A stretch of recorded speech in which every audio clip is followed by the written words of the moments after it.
بله ما فرضانی یعنی ام گازی وان کسا بگینه و کسی تبنا یاسایی شولت کن یاساش هر تشتکی بلندتره و همی تجیب یاسا خوشه جمارك گنجان همی دورت کردستان درکتین سنوری داره سر بخوی آزا خوشه که جمارك وان گنجایت هنگو هماش برخواه بی دستیری ها حکمته بی سندیکای مایی که درست گرین و ناو دنیا دینه سر و پیج درست گرین و گندا باجیرا جادا تخین جدا جدا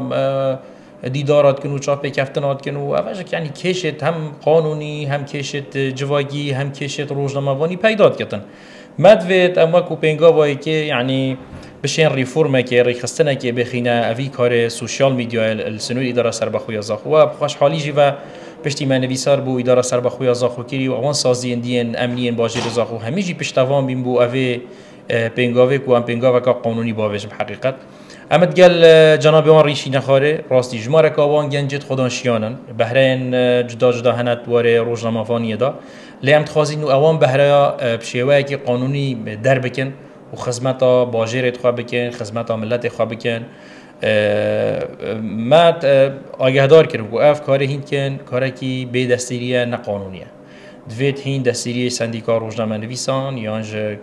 وکو پیدوی وزارت روشنبری حکمت هریما کردستانی ور بگیرن بو هندی کوبشین سربست و آزاد شول بکن روزنامه‌وانی بخواد هریما کردستان روزنامه‌وانی آزاده لی اکاری به قانونی اما هوشیار کردن بو جارا یکم بو جارا دوم کسی کم هوشیار ناکی ما وکو سندیکا ما فی هی ام لدیف یاسای ام سگالای ثروت همار بکین و داخوازه بکین